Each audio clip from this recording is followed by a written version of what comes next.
ሰላም ጤና ይስጥልን። ገን ዜና መረጃዎችን እንሆ።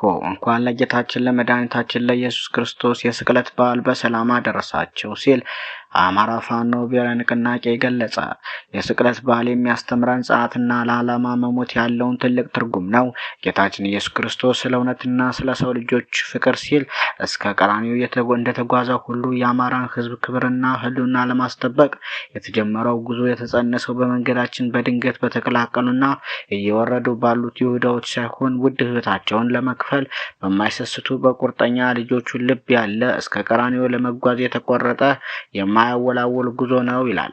ስቃይና መከራ ለክብር፣ ሞት ደግሞ ለትንሣኤ መንገድ እንደሆነ ሁሉ ዛሬ የምናልፍበት መከራና የምንከፍለው መስዋዕትነትም ለታላቅ ድልና ለሕዝባችን ሰላም መሰረት መሆኑ አይቀሬ መሆኑን በመታመን ነው። የአፋብን አመራሮችና መላው ሰራዊትና አባላት ይህ ጉዞ የሕዝባችን ነጻነት፣ ደህንነት እስኪረጋገጥ ድረስ በጽናት በሙሉ ልብነት ለማስቀጠል በዚሁ ለመላው የሰው ልጆች ሲባል ዋጋ በተከፈለበት ቀን በድጋሜ ቃል እንገባለን።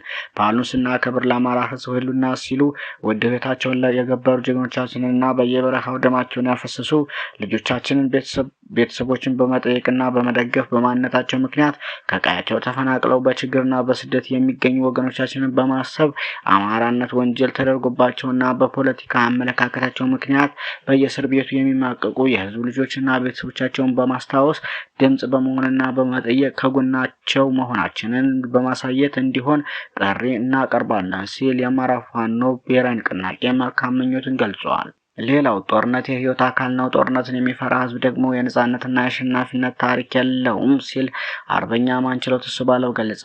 ሂደቱም ስሜትን ሳይሆን ስትራቴጂክ አስተሳሰብን ይጠይቃል። በዚህ ረገድ ያድዋንና የማይጨውን የካራማራንም ሆነ መተማ ታሪክ የተተረከለት ያደገ ትውልድ ተንበርካኪነትን ፈጽሞ አያውቀውም። በፖለቲካ ሸፍጥ ወይንም አቅፎ ለመሳም በሚደረግ የይሁዳ የክህደት መንገድ በስተቀር በወታደራዊ ኃይል ወረራ የሚንበረከክ ህዝብ የለንም። የጦርነቱ ውጣ ውረድ በተግባር የተመለከቱ ጠበብቶች ብዙ ስትራቴጂዎች የአእምሮ ጦርነት ናቸው እንደሚሉት ሁሉ ጠላቶቹን በደንብ የሚያውቅ ያለፈውን የስህተት ታሪክ የማይደግም በቡድን ስራ ውጤት የሚያምን ሁልጊዜም ለሚገጥሙን ተግዳሮቶች የመውጫ መንገድን የሚተልም የወታደራዊ አመራር ቋት ተፈጥሯል ሲል ይገልጻል።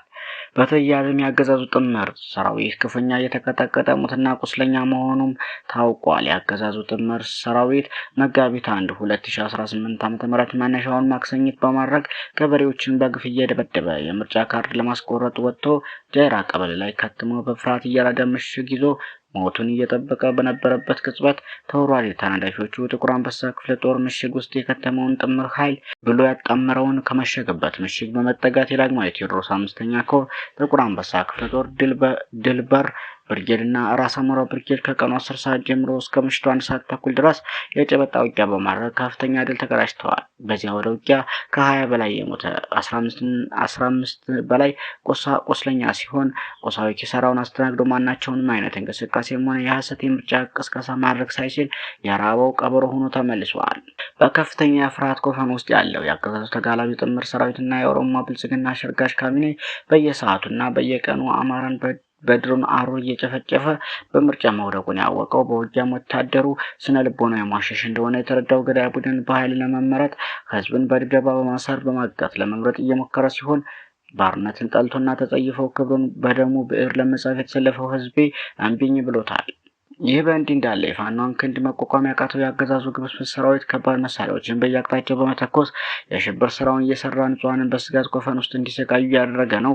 ምርጫው ለሌላ 5 ዓመት ህዝብን የመጨፍጨፊያ ፈቃድ ማግኛ ስልት ነው ሲል የአፋብን ጎንደር ጠቅላይ ግዛት ህዝብ በላይ ዘለቀ እዝ ዳግማዊ ቴዎድሮስ 5ኛ ኮር ጥቁር አንበሳ ክፍለ ጦር ህዝብ ግንኙነት መምሪያ ገልጸዋል። በተያያዘም ህወሓት አልቀበልም አለ። የጀነራል ታደሰ ወረደ ስልጣን ለ1 ዓመት መራዘሙን ተከትሎ ህወሓት ስልጣኑን አልቀበልም አለ። በፕሪቶሪያ ስምምነት መሰረት የትግራይ ጊዜያዊ አስተዳደር መመስረት ያለበት በጋራ ስምምነት ላይ በተደረሱት ወገኖች ማለትም በትግራይ ህዝባዊ ነጻ አውጪ ግንባርና በኢትዮጵያ መንግስት መካከል በሁለትዮሽ የፖለቲካ ውይይት ነው።